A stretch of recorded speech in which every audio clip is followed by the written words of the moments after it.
Ok, bon, je suis prêt. C'est parti.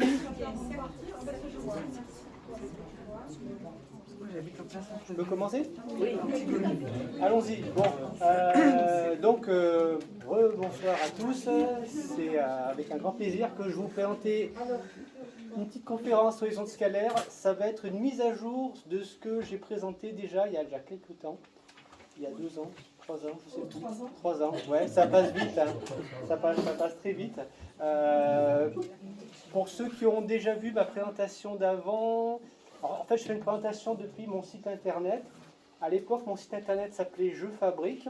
Là, s'est transformé, il s'est enrichi. Il s'appelle maintenant Eolix. Donc le site c'est eolix.fr. Le premier site que j'avais fait était plutôt, était plutôt généraliste. Là, j'ai décidé de m'orienter un petit peu plus vers des recherches autour de l'énergie vitale, des expériences autour des ondes scalaires, et en gros tout ce qui va être intéressant et bon pour la santé, pour avoir une meilleure vitalité et un taux vibratoire plus intéressant. Voilà. Donc tout ce que je vous raconte est accessible sur le site, donc j'ai un fonctionnement qui fonctionne assez sur le partage. Donc là, principalement, je vous parlais d'ondes scalaires pour vous expliquer un petit peu comment j'en suis venu aux ondes scalaires, parce que donc je fais des produits, je vais faire des expériences pour essayer de mesurer tout ça et de concevoir des produits, donc j'en parlerai un petit peu. Bon, il y a un certain nombre d'articles que je présente ici. Pour vous présenter un petit peu comment ça s'est passé pour moi, les ondes scalaires. Enfin, en gros, finalement, les ondes scalaires, c'est l'énergie vitale, c'est la bioénergie. Je voyais bien et on sentait bien que, effectivement, on parle du chi, du prana, on parle d'une énergie, mais qu'on n'a aucune espèce de mesure de ce type d'énergie. Donc, je me suis pas mal questionné. Je me suis dit, mais d'où ça vient, est-ce qu'on ne peut pas le mesurer, et qui est-ce qui a fait des recherches là-dessus?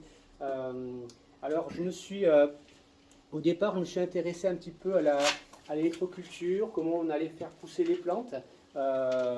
Donc ça m'a conduit à fabriquer après, j'ai vu que finalement ce qui était moteur par rapport à tout ça, c'était les fréquences, c'était les vibrations. Donc je me suis mis à fabriquer un zapper de Dr Huda Clark. Donc j'en parlerai un petit peu tout à l'heure. En gros, le zapper permet de faire vibrer, entrer en résonance les parasites qu'on a en nous pour les tuer. Dr Clark, son principe, c'était de dire que finalement, si on était malade, c'est soit on avait une pollution qui venait nous affaiblir, soit on avait des parasites qui étaient dans notre corps, et du coup il fallait les détruire. Donc avec le zapper, on venait les détruire. Donc j'ai reproduit le zapper, donc j'ai publié là sur le site comment le refaire plutôt que d'en acheter un. Et puis après, je me suis intéressé aux travaux de Georges Lakhovsky. Donc Georges Lakhovsky, vous connaissez sûrement, ça a été, alors j'en parlerai un peu plus tout à l'heure, ça a été vraiment quelqu'un qui a compris que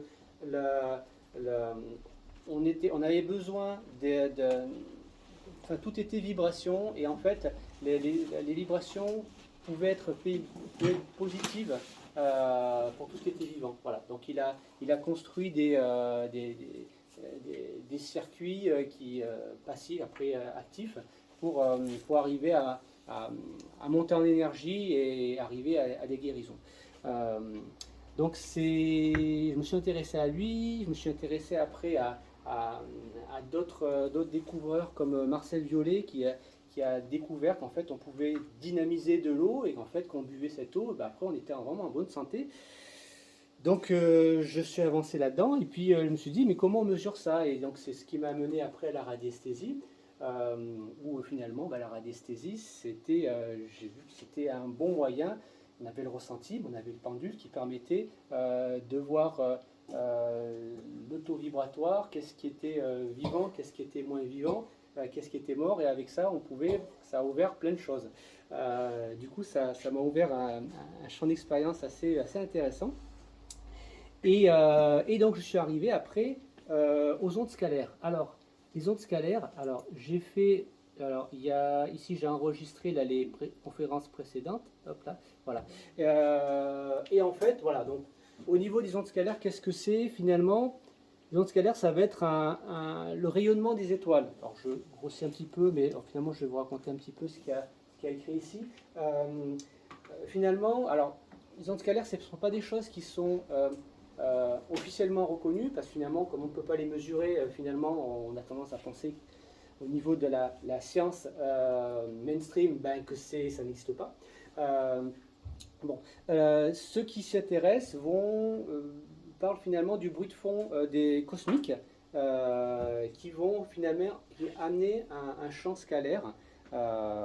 Donc on va avoir tout un cocktail d'ondes qui vont nous arriver, qui viennent des étoiles, qui viennent principalement du Soleil. Et en fait, ce bombardement de neutrinos, en fait, ça vient de la particule neutrino. Alors, je vais en reparler un petit peu pour expliquer qu'est-ce que c'est. Eh bien, viennent nous traverser et on va dire, nous enrichir, nous stimuler. Donc, on a appelé, et donc finalement, comme on va recevoir cette onde scalaire, eh bien finalement, on va la renvoyer un petit peu comme une antenne. Finalement, tout ce qui est vivant va émettre, mais on est capable également nous-mêmes d'émettre ces ondes scalaires, cette bioénergie, voilà, qu'on appelle, suivant les cas, le chi, le prana, l'éther. Et donc, au final, ça a été Nikola Tesla qui a été un peu le premier à mettre en évidence euh, ce rayonnement qui, pour lui, il n'appelait pas encore ça les ondes scalaires. On parlait de champ de torsion, enfin voilà, mais en tout cas, il avait bien vu qu'il y avait des choses intéressantes là-dedans. Voilà. Donc, ce sont des ondes qui sont assez pénétrantes. Je vais en parler un peu plus tout à l'heure. Alors, ça peut être de l'énergie, ça peut être de l'information. Alors c'est quand on parle d'énergie, il y a beaucoup de choses, hein, il y a beaucoup d'énergie. Là, je vous ai fait un tableau où je représente en fait 9 types d'énergie qui sont des énergies qui nous environnent. Hein, finalement, ça correspond un peu à toutes les énergies qu'on a autour de nous. Alors, il faut savoir que ces énergies vont pouvoir se transformer de l'une en l'autre. Eh bien, une énergie mécanique peut se transformer en énergie chimique, l'énergie gravitationnelle peut se transformer en énergie mécanique, etc. Donc on voit que ça peut aller dans un sens ou dans l'autre, ça peut venir se croiser. Alors évidemment, on pourrait parler longtemps là-dessus, peut-être pour faire quelques exemples. Eh bien, je prends par exemple un radiateur. Bon, ben, un radiateur, on va y mettre de l'électricité dedans. Donc je vais y mettre de l'énergie électrique ou magnétique. Et en mettant cette électricité, eh bien, ça va se convertir en chaleur. Donc, je vais avoir de l'énergie thermique. Voilà. Donc, ça, c'est un cas de figure où on transforme les énergies. Donc, les énergies vont se transformer les unes aux autres. Voilà. Et on a vraiment ce flux. Donc, ça, c'est des choses qui sont très habituelles par rapport à ce qu'on connaît. Je vous ai mis ici les neutrinos, que ici je considère comme de l'énergie. Évidemment, les neutrinos, ce sont les ondes scalaires. Et on voit effectivement que c'est par la désintégration de la particule d'un proton, eh bien, non, pardon, d'un neutron, par la désintégration d'un neutron, eh bien, on va avoir des neutrinos. Donc finalement, c'est ce qu'il va y avoir dans une étoile, dans le Soleil, qui va en fait avoir ce fonctionnement de fusion nucléaire permanente. Eh bien, les étoiles vont produire des neutrinos. Et donc nous, on va, par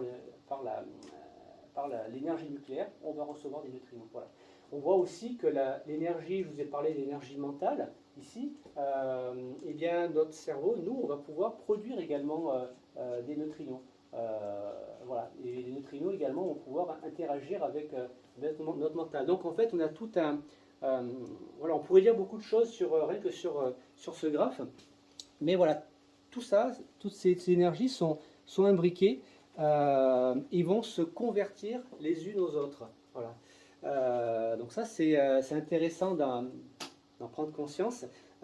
toujours dans la notion de conversion. Alors on parle aussi de transmutation, même si ce n'est pas directement lié aux champs scalaires. Je trouvais que c'est intéressant d'en parler. C'est la notion de transmutation d'éléments. Là aussi, c'est quelque chose qui n'est pas scientifiquement reconnu, parce que, bon, transformer le plomb en or, ça c'est l'affaire de rêveurs. Et de toute façon, un élément, c'est un élément, et de toute façon, si on veut pouvoir le transformer, il faut mettre énormément d'énergie. Voilà, c'est compliqué, voilà. Et on considère que la transmutation d'éléments, c'est si on n'utilise pas des très hautes énergies, on n'y a pas accès.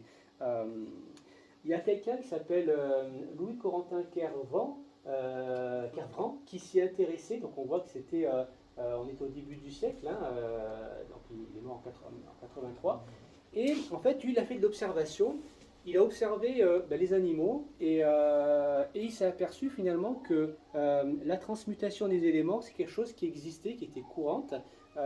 Il a observé ça au niveau des poules, tout simplement. Eh bien, une poule, ça va pondre un œuf tous les jours avec une coquille qui va avoir du calcium. Et il a constaté qu'il y avait des poules qui arrivaient à produire des œufs avec du calcium alors qu'elles ne se nourrissaient pas de calcium. D'où vient le calcium? Comment ça se passe? Et en fait, il a vu qu'elles se nourrissaient de silicium et de potassium, donc parce qu'elle picorait, elle ramassait des grains de sable. Enfin, disons, par rapport à son alimentation, où elle ne s'alimentait pas de calcium, et bien elle allait, à travers le silicium et le potassium, elle allait produire du calcium. Voilà. Donc on a vraiment une transmutation d'éléments, et finalement, c'est des choses qu'au niveau de la digestion qu'on ne va pas voir, on ne s'est pas forcément intéressé à ça, mais ça fait partie d'une réalité qui est là. Voilà. Donc j'ai mis un lien sur les transmutations biologiques. Il y a énormément de choses intéressantes. Voilà. Mais c'est toujours pour parler un petit peu il y a une transformation ici des énergies. Enfin, dans cette transformation des éléments, les ondes scalaires ont aussi un rôle à jouer. Voilà. Ça, c'est là. Oui. Est-ce qu'il explique que certaines catégories de poules sont recherchées et combattent à l'heure actuelle certaines pathologies? Certaines poules qui font des œufs noirs ou ouais. qui combattent le cholestérol, je pense. D'accord. Ouais, non, je ne savais pas. Ouais, non, je ne sais pas, je crois pas qu'il y a ça. Enfin, voilà, à vérifier. Mais oui, c'est vrai que... ouais. Ok. Voilà, donc la transmutation des éléments, des choses intéressantes. Alors, je vais parler de neutrinos. Donc voilà, le neutrino vient de la décomposition d'un neutron. Donc les étoiles vont fournir des neutrinos. Et donc vont arriver sur Terre. Donc je vais passer ici. Donc on a des photos, on va dire. En fait, ce sont on va repérer en fait des interactions de neutrinos avec les particules. Et on voit en fait ces chemins qui sont en spirale. En fait, le chemin d'un champ scalaire va toujours être en spirale. Et les neutrinos, voilà, on va avoir ces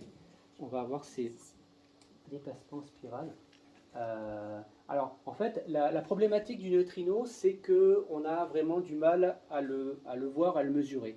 Pendant très très longtemps, on a considéré que le neutrino n'avait pas de masse, qu'en fait c'était une particule qui n'avait pas de masse, et en fait du coup qu'on n'arrivait pas à capter. Donc on a construit donc au pôle sud, il me semble, des dispositifs qu'on met dans l'eau, dans la glace profondément. On s'est aperçu qu'en fait le neutrino arrivait à réagir assez faiblement avec l'eau, avec la glace, enfin avec l'eau, et du coup on a vu qu'on arrivait quand même à en compter quelques-uns. Donc on s'intéressait à ça, voilà, au neutrino, sans trop savoir finalement à quoi il sert.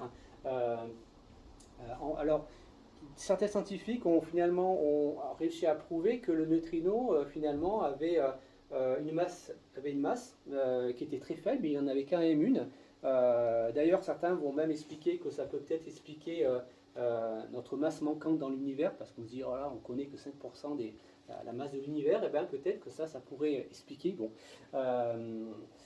En tout cas, voilà, le neutrino a une masse qui va être négative ou positive, et en fait ça va fluctuer. Et finalement, comme d'un coup il est plus, un coup il est moins, ben, si on le regarde de loin, on a l'impression que c'est toujours zéro, mais pourtant il fait plus, plus, moins. Voilà.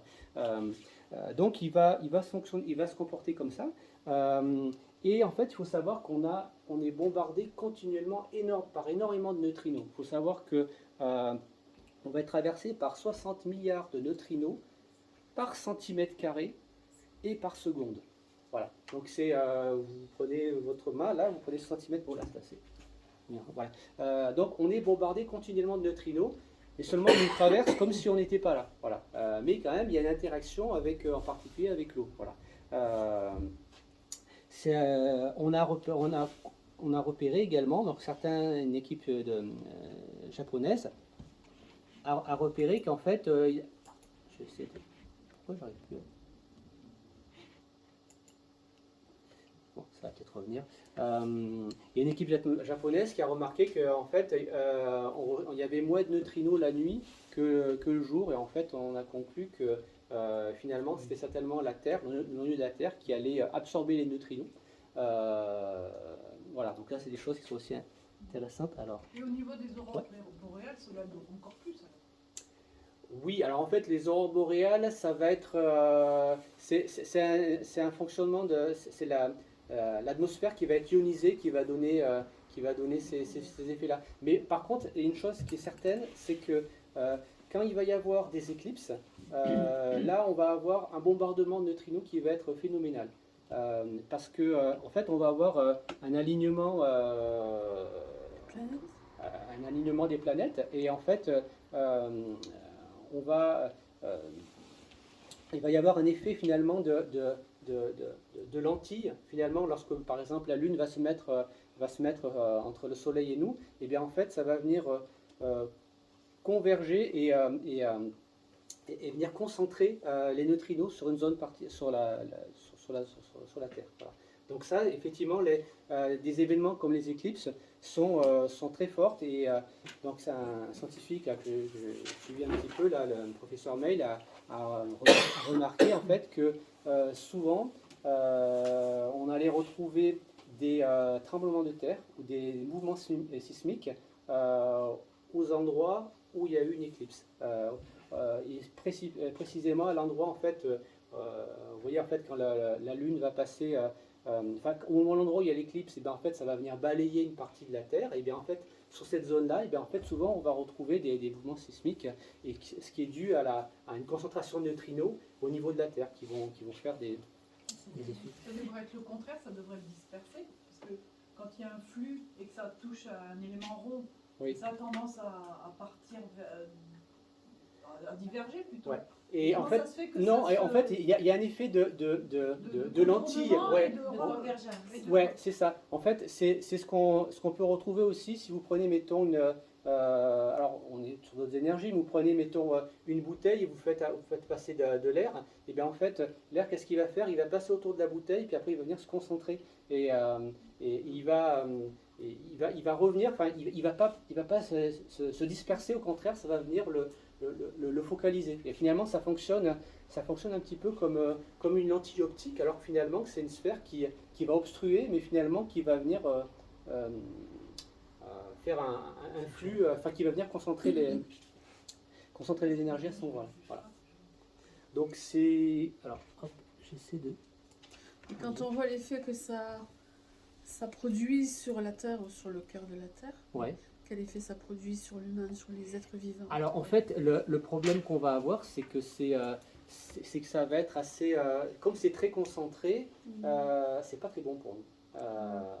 C'est pas très bon. En fait, il en faut, mais si on en a beaucoup, si on est vraiment bombardé, c'est pas bon. Et en fait, ce que dit le professeur May, il dit, il y en a qui sont ravis d'être là où il y a des éclises, mais il dit, je vous conseille plutôt de pas forcément, enfin de vous cacher, mais pas forcément d'aller aux endroits où il y a l'éclipse, parce que on va se retrouver bombardé à cet endroit-là. Oui, par rapport aux éclipses, en ce qui concerne la radiesthésie, je crois que c'est l'abbé Hermé qui disait qu'il a constaté que pendant les éclipses, la capacité radiesthésiste disparaissait.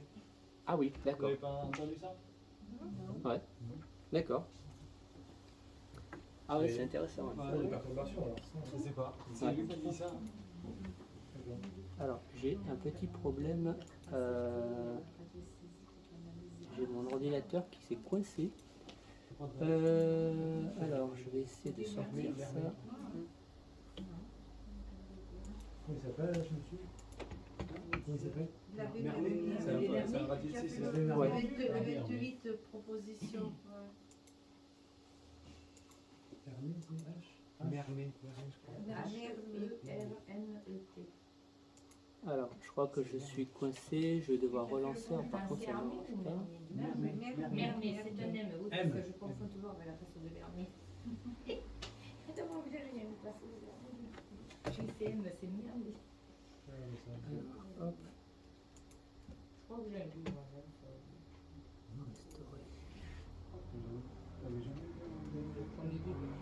Ah bon? Ok, voilà. J'y suis. Il pourrait n'y a pas eu de livre. Donc, on va retrouver donc ces ondes scalaires au niveau cosmique. Ça va agir au niveau de la Terre. Ce qu'avait également constaté, il avait également calculé le professeur May, c'est que le bombardement, enfin le fait que le Soleil vienne bombarder de neutrinos la Terre, et bien en fait, ça venait la faire gagner en masse. Ça lui faisait gagner. Alors évidemment, c'est pas des choses qui ont été reconnues par tout le monde, mais voilà, lui, il allait prouver que ça faisait grossir la Terre de 19 cm chaque année. Voilà, il a vraiment. La Terre s'expanse. Ouais, voilà. Et en fait, elle s'expanse parce qu'elle est nourrie de neutrinos par son intérieur et du coup, elle grossit. Ouais. Voilà. Donc c'est ce qu'il a constaté ça. Il a prouvé également au niveau de ses écrits, au niveau de ses publications. Donc c'est assez intéressant. Ouais. Qu'est-ce que tu pourrais dire sur les éruptions solaires qui ont lieu tous les 5-7 ans Non, 11 ans. Oui, ça peut varier. Hein. Oui, de 9 à 13 ans. Ouais, celle depuis 2000, là, ils avaient dit, bon. Ouais, il y a des cycles solaires. Oui, Ça alors revient oui, alors. les- Quand c'est bombardé de choses d'éruptions volcaniques, d'éruptions solaires, pardon, Ouais. ils avaient dit qu'il y avait une pulvérisation sur toute la Terre. Mhm. Tu vois, et puis alors que le faisceau il avait évité un peu la Terre, mais on avait quand même reçu des radiations. T'as vu ça, non? Oui, après moi je n'ai pas vu précisément, mais forcément c'est une activité nucléaire qui est beaucoup plus forte au niveau de l'étoile, au niveau du Soleil. Forcément, on va avoir une diffusion de neutrinos qui va être bien plus forte et on va recevoir ce bombardement. Voilà, donc ça c'est... Même certains disaient que, comme au Canada, des appareils électroniques, tout ça, avaient carrément grillé. Quoi. En Oui. 89. Ouais. Mais ça c'est vrai que alors, des orages solaires viennent en fait, sont susceptibles de faire griller les dispositifs électroniques. Et typiquement, un générateur, on peut venir le griller. Et en fait, c'est vrai qu'il y a certains scénarios catastrophes où on dit, bah oui, mais si jamais on a un orage solaire et que ça vienne nous griller nos centrales, on n'aura plus d'électricité, qu'est-ce qu'on va faire? Voilà. Et bon, jusqu'ici, ouf, c'est pas arrivé, mais c'est vrai que ça nous pend peut-être au nez, quoi. Voilà. Donc, bon. Donc, ça, c'est les ondes scalaires par rapport à l'aspect plutôt cosmique. Alors, au niveau de nous et d'énergie mentale, donc finalement, nous, notre cerveau, finalement, tout ce qui va être vivant va dégager une énergie, un champ scalaire va dégager une bioénergie. Et donc, au niveau de notre cerveau, notre cerveau, mais probablement d'ailleurs aussi, et bien en fait, on va avoir ces ondes scalaires qui vont venir, ce champ scalaire qui va sortir. Et qu'on va pouvoir après, qu'on va pouvoir sortir de nos mains. On va avoir un émetteur, récepteur, on va avoir une main qui va émettre, une qui va recevoir, et on va venir générer un champ scalaire pour venir après, pour pourquoi pas sonner quelqu'un. Voilà, donc finalement, nous-mêmes, on est nous-mêmes une machine à ondes scalaires et qu'on peut venir évidemment alimenter et essayer de maîtriser. Alors pour parler du cerveau, alors je parlais de fréquence, vu que on est fait de fréquence, alors ça c'est quelque chose qui est bien reconnu et qu'on connaît, c'est finalement les fréquences du cerveau. Donc suivant votre activité, je grossis un petit peu, on va parler d'ondes gamma, d'ondes bêta, d'ondes alpha, d'ondes θ. Donc ça va être lié aux fréquences du cerveau. Donc 35 à 45 Hz, donc 1 Hz c'est un battement par seconde. Donc quand on va être sur cette fréquence-là, on va être dans un niveau plutôt de créativité, de dynamisme. On parle des ondes bêta, des ondes gamma, les ondes bêta. Donc on va être plutôt dans une concentration, des pensées actives. Et dès qu'on va arriver aux ondes alpha, eh bien on va être dans un état de conscience qui va être plutôt apaisé. Vous voyez, donc on est entre 8 à 12 Hz. Quand on va arriver aux ondes θ, entre 4 à 8 Hz, on va être dans la méditation, l'hypnose, le sommeil. Alors moi, ce que j'ai lu, c'est qu'en fait, à partir du moment où on va fermer les yeux, eh bien, on va passer en onde θ. Et en fait, c'est assez intéressant parce que finalement, si on va vouloir se concentrer et méditer, eh bien, le simple fait de fermer les yeux, eh bien, du coup, on va finalement baisser au niveau des fréquences et on va pouvoir se mettre dans un certain état. Mais il y a une autre chose qui va être intéressante, je vais en parler juste après, au niveau des résonances Schumann. Les résonances Schumann, c'est les battements de la Terre, c'est le battement primordial de la Terre. Et bien en fait, quand on va arriver à ce niveau-là, aux ondes θ, et bien on va être en accord avec la fréquence, l'harmonique primordiale des résonances Schumann, qui est de 7,82 Hz, je crois, 83. Bon après, elle est plus ou moins variable, mais on est dans ces ordres d'idées-là. Et donc finalement, en se mettant, en fermant les yeux et en se mettant en méditation, eh bien on va être en harmonie avec les battements de la Terre et on va pouvoir être plus réceptif, on va pouvoir être plus efficace. Voilà. Si on descend encore, voilà, en dessous des 4 Hz, et ben là on est dans le sommeil profond. Voilà. Donc on va avoir ces ondes. Donc ça c'est des choses qu'on connaît, qui sont assez, qui sont même très utilisées au niveau médical. Voilà. Donc la première onde de résonance Schumann, voilà, c'est 7,83 Hz. Et effectivement, lorsqu'il va y avoir des orages solaires, lorsque l'activité solaire va changer, et bien finalement, la Terre, qui elle va recevoir les rayonnements cosmiques, le battement va varier. Voilà. En fait, on va retrouver. Alors, je voulais vous montrer. Normalement, ça doit arriver ici. Alors, j'ai des images qui se chargent petit à petit. Mais là, ça ne s'est pas chargé. Bon, ça se changera peut-être tout à l'heure. Bon, je vous la montrerai tout à l'heure. Voilà. Mais en tout cas, voilà, le fait d'être en harmonie, en résonance avec les battements de la Terre, ça c'est des choses qui sont intéressantes pour le vivant. En fait, le vivant, que ce soit nous, soit les animaux, ce soit les plantes, eh bien, on a vraiment besoin d'être en contact avec cette résonance Schumann, de ce battement-là. C'est quelque chose qui vient en soutien. Et en fait, lorsqu'on est coupé de ça, eh bien, en fait, on s'aperçoit que généralement, le vivant va dépérir. C'est des choses qu'on a constatées dans les sous-marins, ou les gens qui étaient enfermés dans des boîtes métalliques ou dans des capsules spatiales. Et bien, en fait, ils étaient coupés de ce battement-là, et en fait, ils arrivaient rapidement à avoir des problèmes de santé. Ils ont fait aussi des expériences avec des animaux quand ils étaient dans des cages de Faraday, donc des cages pour les couper de ce battement-là. Et c'est vrai que généralement, les animaux finissaient assez vite par dépérir. Et les grottes, des expériences dans les grottes. Alors, je pense que c'est en fait, je pense pas qu'on soit coupé, parce que une cage de Faraday, c'est une cage métallique qui va en fait couper les rayonnements électromagnétiques, parce qu'en fait, ce rayonnement Schumann, c'est un petit peu comme une onde radio, mais finalement qui est très très basse, et qui va va dire tout traverser, mais à partir du moment où on est entouré de métal, et bien en fait, là, ce rayonnement ne va plus passer, ça va faire barrage. Alors, par contre, dans les grottes, ça va continuer à circuler, parce qu'en fait, non, sauf si on est dans une grotte où on est dans du métal. Donc en fait, les habitats qui sont... Non, les containers, là. Oui. Le truc, là. Ouais. C'est mauvais, ça. C'est pas très bon. C'est... Un survivor, là, les Ouais, compagnies, ouais. Parce que c'est vrai que vivre dans un container... Ah oui, les containers. Ouais. Oui, il y a plein de dynamiques qui se font. Ouais. Les ouvertures fenêtres, il est complet. C'est pas clos. Oui, c'est pas clos. C'est vrai que c'est pas clos, mais moi je serais pas étonné que ça occasionne des perturbations assez importantes au niveau du vivant, au niveau de la personne qui est dedans. Ne serait-ce que par cette présence d'acier qui est importante.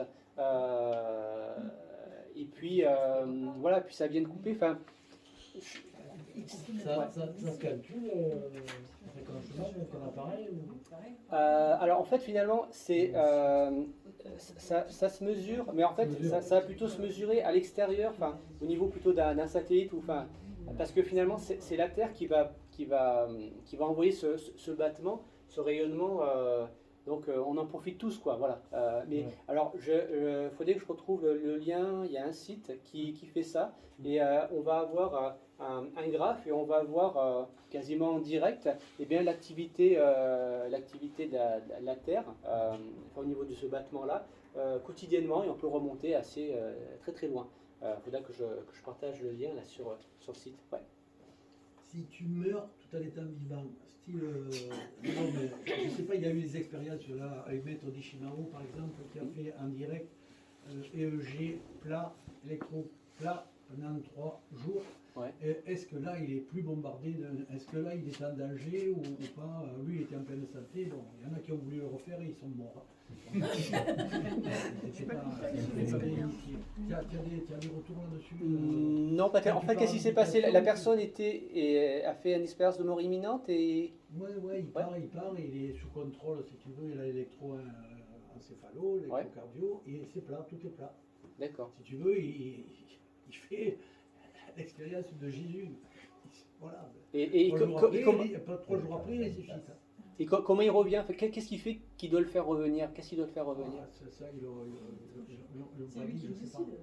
C'est lui qui décide. Il est revenu, quoi. Ouais, il y a un élève à lui qui a voulu le faire dans une chambre froide. Ils l'ont trouvé, il était gelé. Non,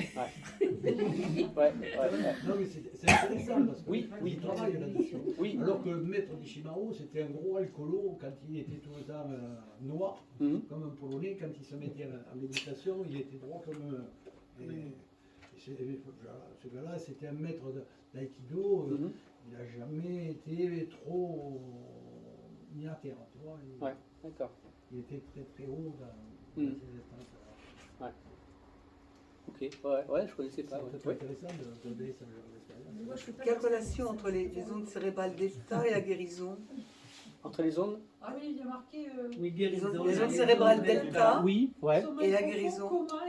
Alors oui, ça, là, ce que j'ai rapporté, c'est ce que j'ai concentré des informations que j'ai collectées sur le net, en essayant de vérifier mes sources. Voilà, en fait, on a constaté que au niveau de des ondes delta, eh bien, ça pouvait être quelqu'un qui est dans le sommeil profond, soit quelqu'un qui est dans le coma. Alors, guérison, pourquoi guérison? Parce que coma et guérison, ça va pas trop ensemble. Ouais, on pourrait peut-être que le corps va être en état de restauration. Ouais. Dans le coma, tu es dans un état où tu choisis de partir ou de revenir. Tu as le choix. En fait. Si tu choisis de partir, tu pars. Si tu choisis de revenir, tu reviens. C'est un peu ça, c'est la guérison. Guérison, la mort. Je ne suis pas sûr que ce soit tout à fait ça. Je suis pas sûr. Tu vas essayer quoi? Quand ils te mettent en coma artificiel. Non, mais quand tu es dans un coma normal. Quoi. Ah, d'accord. Style NDE. Oui, mais qui est pas provoqué. Ouais. Oui, donc je pense que, enfin, moi, je l'ai mis parce que je l'ai compris effectivement comme ça, ou dans un état où on va dire on se restaure, quoi. Voilà. Mais enfin, on remonter la pente. Mais ouais, bon, c'est vrai que ça, on est plus d'accord sur ce cas-là. Ouais. Après, j'ai renvoyé les liens vers mes sources à chaque fois pour venir en savoir un peu plus. Voilà, donc ce que j'explique ici, donc on va être que si on est dans un état modifié de conscience, on captera mieux les neutrinos venant du Soleil. Donc en se mettant dans un état au niveau des ondes θ, il me semble. Oui, voilà, les ondes θ. Voilà, on sera plus à même de recevoir ces ondes. Voilà. Après, c'est pour parler de la partie d'expérimentation autour de la conscience. Donc ça, c'est des choses que vous avez peut-être déjà entendu parler. Eh bien, ça va être le fait de pouvoir que deux personnes puissent communiquer en méditation. Donc ça, c'est l'expérience qui a été refaite en laboratoire 3 fois, donc qui a été faite en 78, en 98 et en 2004. Et donc, on va avoir deux personnes qui vont être dans une cage de Faraday, donc qui vont être isolées au niveau des ondes électromagnétiques, et qui vont commencer par communiquer mentalement, par méditation. Donc ils vont méditer pendant 20 minutes. Et au bout d'un moment, eh bien, l'une des personnes va avoir des impulsions lumineuses, stroboscopiques. Donc on va y envoyer ce signal et on va venir mesurer au niveau de son électroencéphalogramme, on va voir l'activité du cerveau. Et on va voir effectivement qu'au niveau de son activité de son cerveau, elle va réagir par rapport à ces flashs lumineux. Et on va faire cette même mesure sur la personne qui est en méditation, et on va s'apercevoir également la même réaction au niveau du cerveau, alors qu'elle n'est pas soumise à ces flashs lumineux. Donc finalement, deux personnes qui sont en méditation et qui se mettent se raccordent, se mettent en lien, eh bien, ils vont finalement réagir. Lorsque l'un va être stimulé, l'autre va avoir cette même stimulation. Donc c'est des choses qui ont été constatées, qui ont été prouvées. Et en fait, on est même allé au-delà de ça, parce qu'on a éloigné les personnes. Au début, on les a mis à 5 mètres de distance, puis après on les a mis à 500 mètres de distance, puis après on les a mis à 500 km de distance, et on a vu que ça se répétait. Donc c'est vraiment quelque chose qui fonctionne. Et au final, qu'est-ce qu'on peut en conclure? Eh bien que ces deux personnes vont communiquer. Elles communiquent par quoi? Eh bien, ce sont par un champ d'ondes scalaire qui va en fait les lier. Il y a une qui va émettre, l'autre qui va recevoir, puis à ce moment-là, celle qui reçoit va à nouveau émettre, et donc il va y avoir une communication d'informations. Elles vont s'échanger une information, et ça va passer malgré la cage de Faraday. Donc ça vient prouver que les ondes scalaires, finalement, traversent la cage de Faraday et ne se comportent pas comme des ondes radio, des ondes électromagnétiques classiques qui normalement sont coupées par cette cage métallique. Et l'autre chose également qui est très intéressante, c'est que lorsqu'on regarde une onde électromagnétique, eh bien, au plus on va être loin, au plus elle va être faible. Qu'on va s'éloigner de l'émetteur radio, et bien au bout d'un moment, on ne va plus capter. À partir du moment où on va capter un champ scalaire, eh bien, même si on est très loin, on le captera toujours aussi bien. Et il n'y a pas de diminution dans le temps. Voilà, c'est vraiment ce qui fait partie des caractéristiques des ondes scalaires. C'est des choses qui ont bien été mises en évidence par le professeur Mead.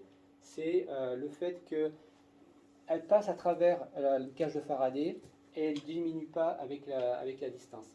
Et donc, avec ces ondes scalaires, à partir du moment où on va pouvoir se rentrer en relation, on va avoir un émetteur, un récepteur, donc par exemple ici 2 personnes, et bien, lorsqu'ils sont accordés sur une même résonance et et à ce moment-là, ils vont pouvoir envoyer de l'information.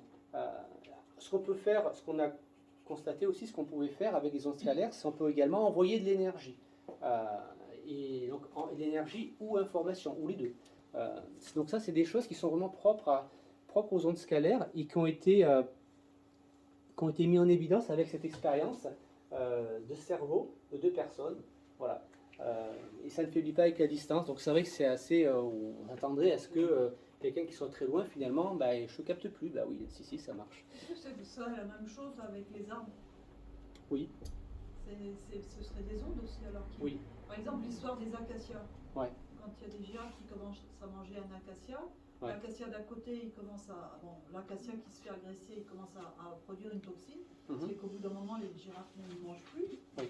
Et ça se propage à l'autre qui est à côté, mais ça se propage aussi à des acacias qui sont très loin, enfin, à 100 mètres de là, qui n'ont aucun rapport avec ni racines, ni rien du tout. Ouais. Et eux aussi se mettent à produire cette toxine pour pas que les girafes continuent à les manger. Ouais. Mais tous les arbres font ça. Ah, c'est Les chèvres, aussi des ondes. au début, c'est pareil. C'est la communication. Hein. Ouais. Les Oui, mais là, justement, c'est des choses qui se sont reproduites sur des îles qui étaient complètement Oui, à oui. 100 mètres. Donc, il n'y avait pas d'histoire de racines. Ça doit être C'est pour ça qu'on. la même chose.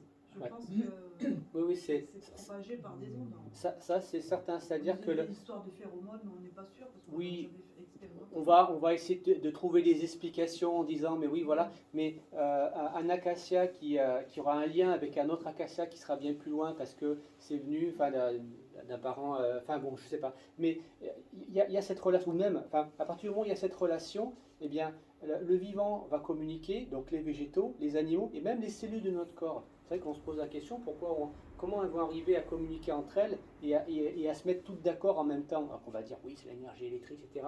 Mais en fait, nos cellules vont communiquer aussi par le champ scalaire. Donc tout ça, en fait, cette communication se fait de partout et tout le temps. Mais en fait, on n'en a pas conscience.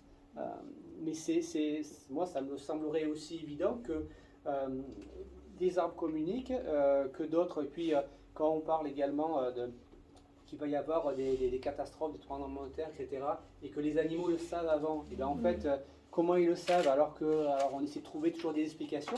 Là aussi, il va y avoir un champ scalaire qui va amener cette information-là. Les animaux vont le capter, et ils vont réagir. Le seul qui ne capte pas, c'est l'homme. C'est ça, ouais. Mais avant, il captait. Oui. Avant, un chanteur, il déplaçait des étoiles. Ceux qui sont en Maintenant, forêt Ouais. ils captent encore et ils savent quand il y a des trucs. Je veux dire, il peut se faire un tremblement de terre. Au niveau des arbres, Après, il faut Ouais. regarder son c'est champ. le mycélium en fait. Non, C'est comme un réseau internet, Ouais. mais de champignons Oui.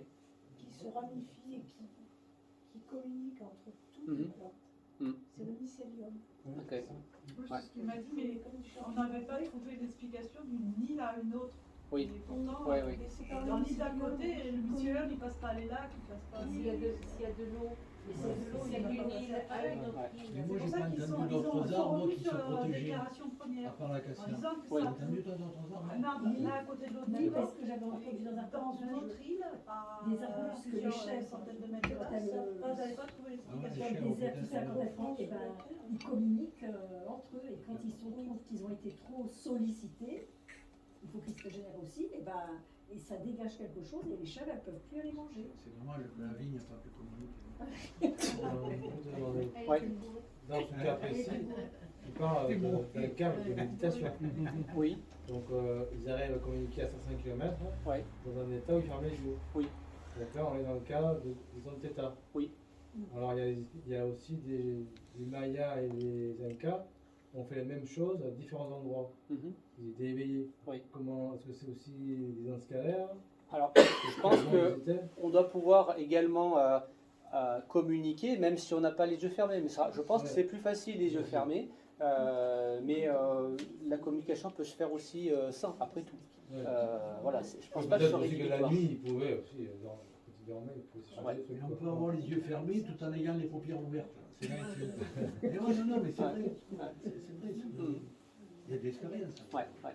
Oui, puis après tout, on peut aussi se mettre dans un état de méditation, même si on n'a pas les yeux fermés, effectivement. Les gens qui dorment avec Il les y en a yeux qui ouverts. peuvent méditer les yeux ouverts.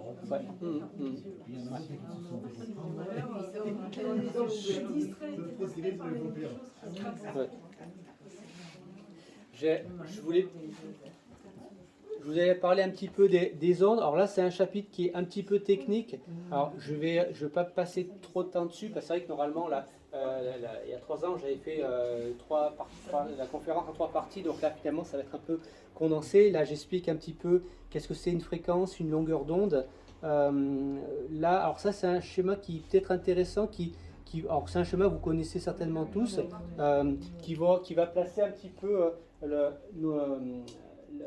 la lumière visible qui est ici, et en fait à gauche on va avoir la lumière, des ondes qui vont être beaucoup plus basses.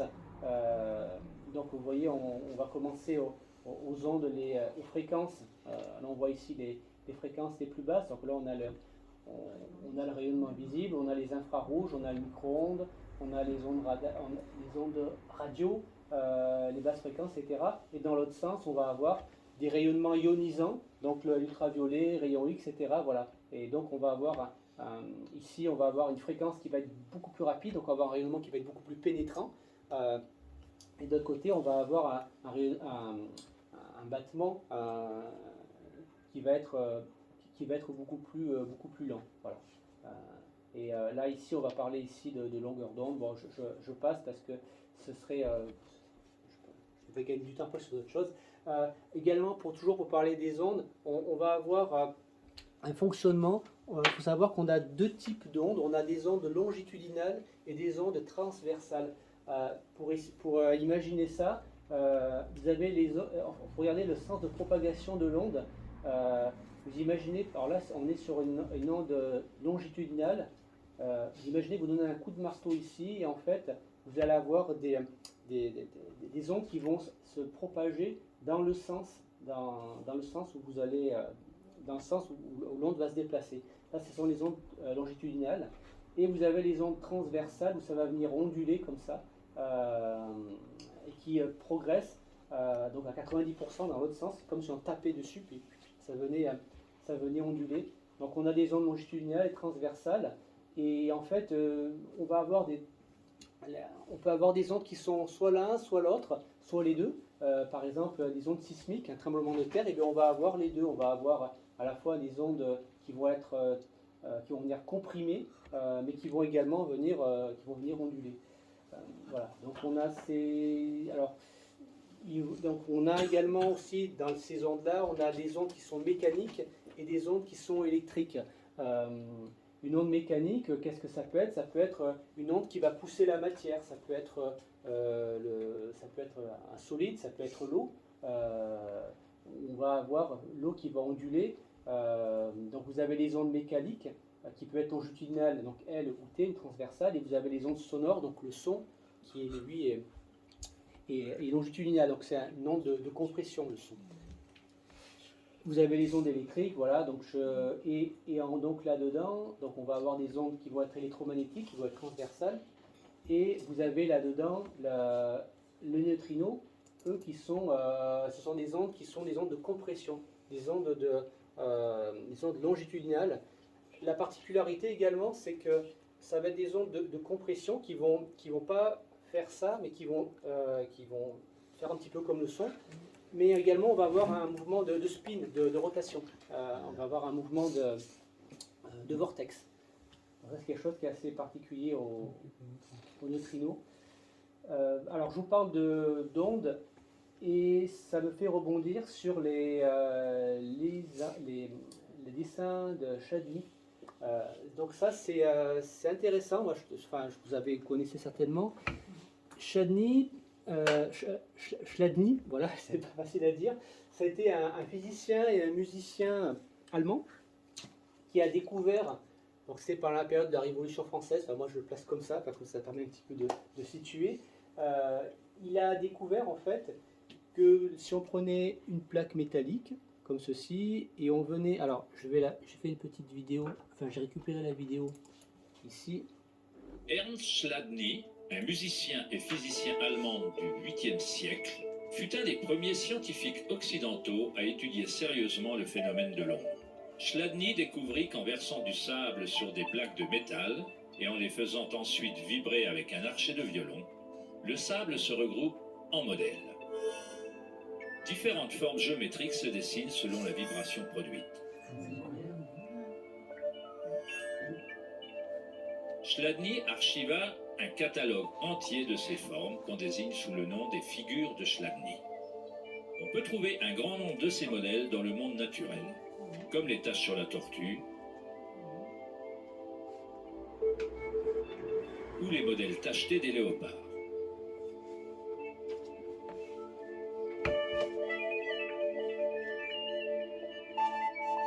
Étudier les modèles de Chladni, ou la cimatique, est la manière secrète dont les fabricants de guitares de haute gamme, de violons et d'autres instruments déterminent la qualité du son de leurs instruments.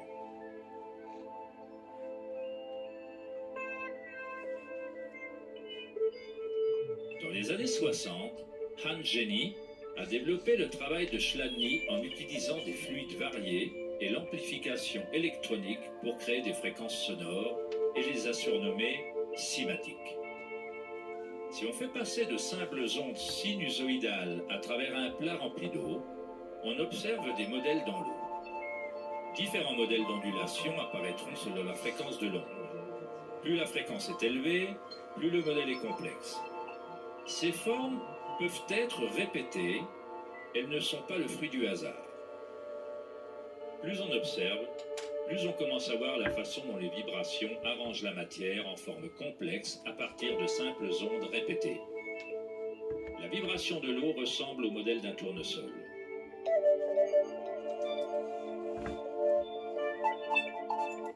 Voilà, donc c'est intéressant de voir que finalement les fréquences qui nous environnent vont former un motif. Et ce motif, on va le retrouver dans la vie autour de nous. Voilà. Donc ça, c'est assez impressionnant. Et finalement, on voit l'impact des fréquences sur nous, sur la vie. Je trouvais ça très inspirant. Donc là, sur la page ici, j'ai passé quelques images pour expliquer un petit peu d'où ça vient. En fait, on va avoir au niveau du motif de Chladni, eh bien, on va avoir des zones on parle de nœuds et de ventre. Voilà, et en fait, la vibration qui va faire vibrer la plaque, eh bien, en fait, ça va venir, quand ça va arriver au bout de la plaque, ça va revenir, et en fait, on va avoir ces formes. Typiquement, on envoie un son, on envoie une fréquence, et en fait, en faisant vibrer cette plaque, on va avoir un dessin. Au plus la fréquence va être grave, au plus le dessin va être complexe. Voilà, donc ça c'est des choses qu'on peut voir après sur pas mal de vidéos. Donc ça c'est des choses qui m'ont vraiment inspiré, et en fait ça m'a conduit à dessiner en fait des disques où j'ai généré en fait là sur une fréquence particulière. Alors je me suis intéressé aux 9 fréquences, aux 9 sons nos fréquences sacrées. En fait, c'est des choses qu'on retrouve assez communément. On va avoir 9 fréquences qui vont avoir des effets particuliers suivant les fréquences. Un peu comme on entend le chant Om, un bol tibétain, etc. Et bien, on va avoir certaines fréquences qui vont avoir des effets intéressants. Là, j'ai réalisé sur la première fréquence, la 174 Hz. C'est une fréquence qui est plutôt propice à la réduction de douleur. Donc j'ai pris un logiciel qui est un logiciel de la cimatique, un logiciel de cimatique, j'ai injecté cette fréquence-là, et il m'a sorti ce dessin-là qui correspond au modèle cimatique. Ce modèle-là, je l'ai traduit en fait sur un disque qui en fait est une antenne. Et en fait, alors je reparlerai après des antennes de Lakowski un petit peu plus loin. Et donc, comme la fréquence amène un dessin, eh bien moi j'ai fait le chemin inverse, c'est-à-dire que c'est le dessin qui va émettre une fréquence. Parce qu'on est sur la réciprocité, on peut s'imaginer finalement assez simplement. Là on est sur un autre on va être sur un autre type de forme. Donc là, on est sur une fréquence qui est plutôt propice à la guérison, c'est le 285 Hz. Je suis allé mettre au milieu un petit peu de cire d'abeille, donc je parlerai un petit peu plus de la cire d'abeille tout à l'heure. Qu'est-ce que ça peut faire de spécial? Voilà, donc c'était ce que je cherchais tout à l'heure, les résonances Schumann. Donc on voit notre Terre qui va amener ces fréquences, ces résonances. Donc il ne va pas y avoir qu'une seule fréquence, il va y avoir ce qu'on appelle des harmoniques. On a l'harmonique fondamentale, donc la 783 Hz, ça c'est la première harmonique. Au niveau d'un graphe, on va retrouver des pics. Donc on voit ici, on est en Hertz, donc autour de 8 Hz, et ben on va retrouver ce pic-là, on va retrouver la première fondamentale. Ensuite, on va retrouver l'harmonie du deuxième ordre qui va être ici, qui va être à 14 Hz. Et un petit peu plus loin, on va avoir celle qui va être à 20 Hz, ici à 32, après ça va venir se tasser, mais on va avoir comme ça ces pics, et un petit peu comme on peut le retrouver dans la musique, où on va avoir certaines notes qui vont bien s'entendre ensemble parce que ce sont des harmoniques, et bien finalement, on va retrouver la même chose avec les battements de la Terre. On va avoir un battement fondamental, et on va avoir d'autres battements qui vont accompagner, qu'on va pouvoir mesurer. Donc on a ces harmoniques, et je me suis basé sur ce fonctionnement-là, sur la cinématique, pour aller venir créer des disques qui reprenaient en fait ces fréquences. Donc on a ici, ce qu'on voit ici, on a la fondamentale de premier ordre, ici, et donc par transparence, parce que c'est un disque qui a sur deux faces, eh bien on va avoir derrière le deuxième ordre, la deuxième fondamentale qui va être, la deuxième harmonique qui va être derrière. J'ai fait un deuxième disque avec la troisième et la quatrième, et donc l'idée c'est de mettre les disques les uns derrière les autres. Là le principe c'est que les disques vont vibrer, parce que ce sont des antennes, parce qu'ils vont avoir un bombardement cosmique qui va les faire vibrer. Il va y avoir plein de choses qui peuvent les faire vibrer, des ondes scalaires aussi, nous-mêmes. Et bien en fait ces disques vont vibrer, et celui-là quand il va vibrer, il va envoyer ces deux fréquences-là, et celui-là il va envoyer les deux autres fréquences, et quand on les met ensemble, et bien on va profiter des quatre harmoniques. Voilà. Donc ça c'était une démarche de création que j'ai fait au niveau des disques. Et là j'en ai fait également une version pendentif, où on a donc un pendentif, on a deux pendentifs finalement, deux faces, qui vont diffuser ces rayonnements, ces résonances Schumann. Voilà. Donc en fait, on transporte la résonance Schumann. C'est ça, on se balade avec un petit générateur, voilà, quelque chose qui va battre. Voilà, donc c'est une démarche qui a suivi finalement ce qu'on a vu, la cinématique, les fréquences, etc. Au niveau taux vibratoire, c'est intéressant. Après, il faut venir pousser, mesurer à plusieurs, voir ce que ça donne, etc. Voilà, donc c'est des outils que je conçois, que je construis, et puis après, ça donne pas mal de choses à faire, à découvrir et à expérimenter. Il y a également une autre chose qui est intéressante, vu qu'on parle ici de couplage harmonique. C'est une vidéo que vous avez sûrement déjà vue. On va avoir nos métronomes ici. On a des métronomes qui vont être sur une plaque qui va être certaines souplesses.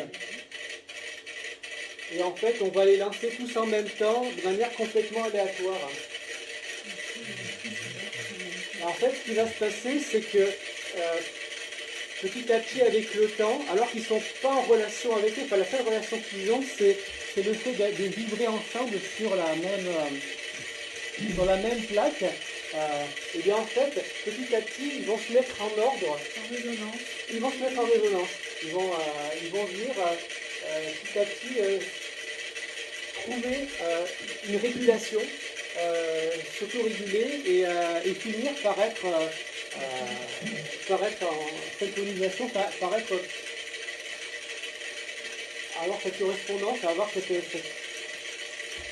fonctionnement. tous dans le même sens. Voilà. Donc on voit que ça Ils ont arrive fait tout à la coup. même expérience avec des horloges balancées, Oui, des horloges comptoises, etc. ouais. Ils ont lancé les balanciers à différents moments, donc des Ouais. ordonnées comme ça, et à un moment donné, ils se mettent tous en résonance Ouais. et ils balancent tous dans le même ordre. Oui, ouais. Et on sait sur quelle fréquence ça accorde tout. Comment? Est-ce qu'on sait sur quelle fréquence ils arrivent à s'accorder? Au bout du compte, puisqu'ils s'accordent, Alors, ouais, sur quelle fréquence? En fait, je pense que comme c'est un métronome, tous ces métronomes, ils vont tous battre avec la même fréquence. Et seulement, ils n'ont pas commencé en même temps. Et là, en fait, ce qui se passe, c'est qu'on voit, bon, on voit qu'il y a certains récalcitrants, mais ils vont finir par se mettre en ordre. Et bien, au final, ils font tous la même fréquence, mais ils finissent par tous aller dans le même sens en même temps. celle-là de fréquence-là qui donne le même rythme pour tous, est-ce Oui. qu'on la connaît? Je pense pas qu'il y ait une fréquence particulière parce que si on les fait battre plus vite ou plus lentement, au départ on va commencer, ils vont pas être ensemble, mais après ils vont finir par être ensemble. Oui, mais celle-là d'arriver. Je pense pas qu'il y ait une fréquence en particulier parce que si jamais on les faisait battre plus vite ou plus lentement, Il y a pas un truc. voilà, c'est en fait si on les faisait battre plus vite, ils iraient plus vite, donc on ne le verrait pas. Là, il y a une certaine lenteur, donc c'est vrai qu'on arrive à voir effectivement cette. Et comment tu expliques ça? Alors comment on l'explique? Bonne question. C'est il y a cette régulation, voilà. Mais Comment au départ où ils sont tous en des harmonies, ouais. comment au final ils arrivent et tu dis qu'ils sont sur la même plaque, et comment ils arrivent à se caler ensemble? Alors c'est vrai que ce sont plutôt des ondes mécaniques. Je pense pas qu'ici les ondes scalaires a un impact parce on n'a pas des choses qui sont vivantes. Donc on parle plutôt ici de vibrations et on va avoir cette synchronisation qui va se faire sur les machines avec un battement mécanique tout simple. Mais on voit que ce fonctionnement mécanique qu'on retrouve avec des métronomes, et ben en fait, on va le retrouver également au niveau du vivant. Parce que on a ce qu'on appelle le phénomène du dortoir, où ça c'est des choses qui ont été déjà reportées. Donc on appelle ça l'effet McClintock, où donc c'était en 71, donc une personne, Martha McClintock, avait étudié 135 étudiantes qui vivaient dans le même dortoir. Et en fait, elle a constaté en fait qu'avec le temps, eh bien, les jeunes filles arrivaient à avoir leurs règles en même temps. Eh ben, c'est exactement ce qu'on était, parler d'un cas concret, là, tu Ouais. vois, voilà. Voilà. Ouais. Et là, en fait, et on le constate que ça, et en fait, cette synchronicité, ça marche d'autant mieux que les personnes ont des affinités. Ce sont des amis, ce sont des, voilà. Au plus, on a déjà cette relation avec l'autre. Eh bien, on va avoir d'autant plus facilement cette synchronisation. Voilà. Et donc par contre, ça se fait avec les ondes scalaires. C'est pas mécanique. Hein. Toi, dans le travail, c'est Il y a une histoire de c'était ça, lune en fin de aussi. compte. Oui. Là, Oui. Comme Alors, Isabelle là, on disait dans le constate travail, quand deux elle- événements. quand elle dirigeait le compagnie. Un événement avec des objets basiques, oui, avec des humains. c'est ça. Ouais. Mais Donc, souvent, il y avait l'histoire de lune aussi. Le dénominateur Parce commun, qu'il c'est y avait, quoi? au jour de la pleine lune, on était toutes. L'onde de Schumann? Alors, autre chose.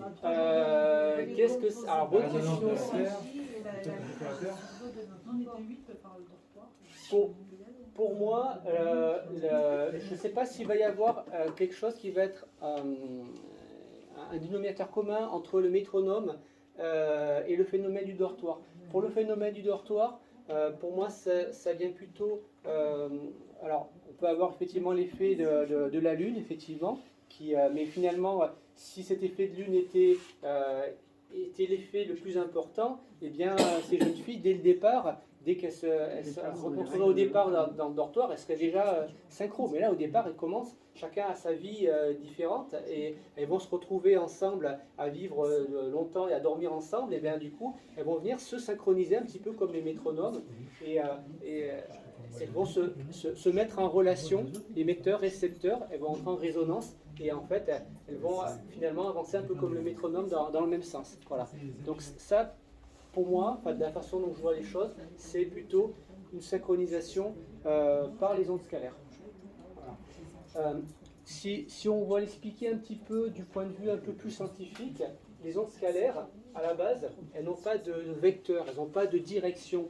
Mais à partir du moment où elles vont retrouver un pôle, elles vont retrouver une résonance, et bien en fait, il va y avoir une syntonisation, une résonance, parce que on a un émetteur et un récepteur. Ils vont émettre, l'émetteur va envoyer des ondes scalaires au récepteur. Bon, mais à partir du moment où ils vont être en résonance tous les deux, et bien à ce moment-là, on va avoir un champ scalaire qui va diffuser et qui va circuler précisément de l'émetteur au récepteur.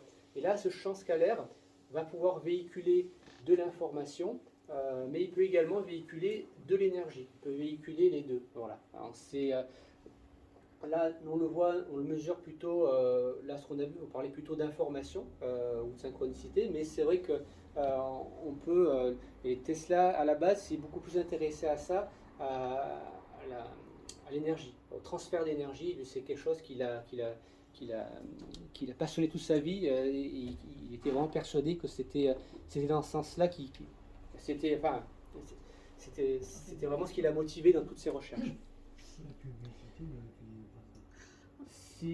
Si on regarde à nouveau un petit peu le fonctionnement, alors là c'est notre façon d'imaginer nos ondes transversales. Vous voyez, vous imaginez un petit peu un espèce de ressort souple. Là ici c'est transversal et ici on va être en compression, voilà, on va être longitudinal. Et là c'est la progression en vortex des ondes scalaires. On dit que ça permet le transport ou le transfert d'informations aussi. Oui. Est-ce que par exemple, ça pourrait expliquer la télépathie? Oui. Clairement, quand on voyait l'expérience tout à l'heure avec les personnes qui étaient en méditation et qui allaient réagir aux effets stroboscopiques, c'est le début de la télépathie. Mais en fait, cette expérience, on a essayé de mettre des choses pour que des choses, on va dire, plutôt tangibles pour arriver à avoir une preuve. Mais effectivement, la télépathie, pour moi, c'est un transport, une résonance entre deux personnes qui vont se transmettre une information. Donc pour moi, effectivement, ça passe par là. Et effectivement, la télépathie, eh bien que la personne soit proche ou soit très très loin, eh bien en fait, instantanément, l'information, elle passe. Oui. Voilà. Et ça... Donc par le biais des ondes scalaires. Par le biais des ondes scalaires, voilà. C'est un champ d'ondes scalaires. En fait, on est tous traversés par les neutrinos, donc finalement les ondes scalaires, elles sont là de partout, mais à partir du moment où on va se mettre en résonance entre un émetteur et un récepteur, et bien à ce moment-là, là il y a un flux qui va passer, parce qu'il y a une résonance. Et en fait, ça va pouvoir communiquer, et là, quelle que soit la distance, et bien ça ne faiblira pas, et en fait, on va avoir cette information qui va passer. Voilà.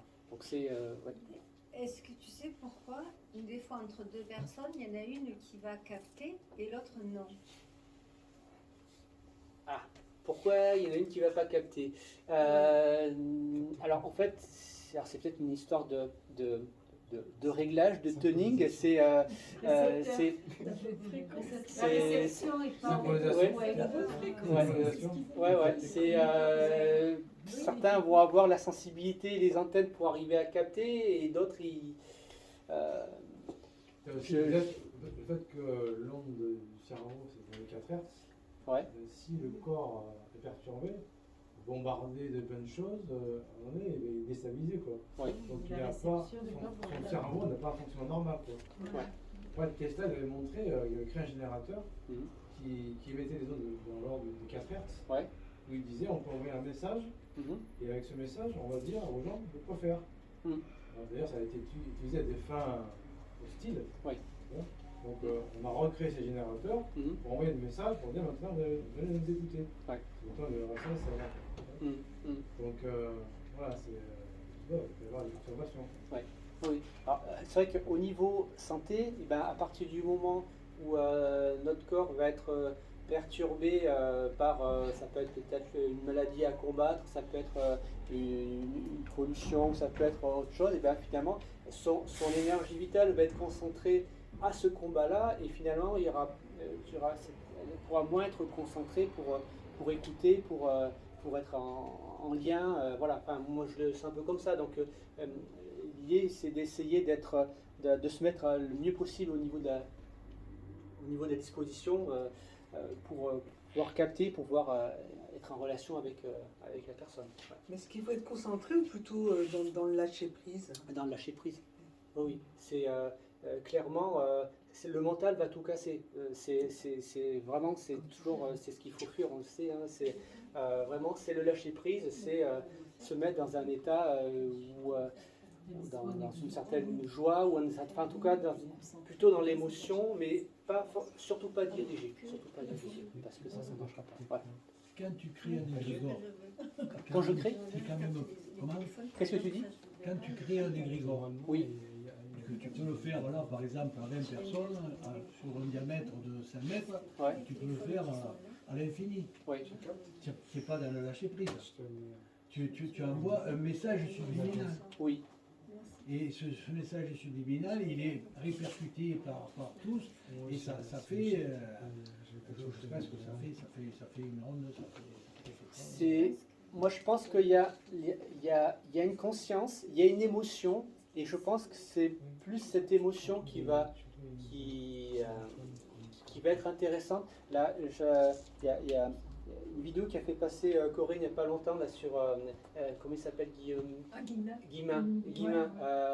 Et en fait, voilà, il expliquait au niveau d'où vient le futur est déjà écrit, et finalement, pour lui, l'espace et la conscience, c'est la même chose. C'est la même chose. Et en fait, c'est notre conscience qui va être en relation avec la conscience des autres, qui va créer une réalité, un espace, et finalement, ce que tu dis, l'égrégore, et bien finalement, c'est une addition de conscience qui vont venir matérialiser quelque chose, ou en tout cas, que ce soit au début point de vue immatériel, mais qui peut aussi devenir une réalité. Voilà. Et à ce moment, on est en train de vivre la faiblesse de l'égrégore.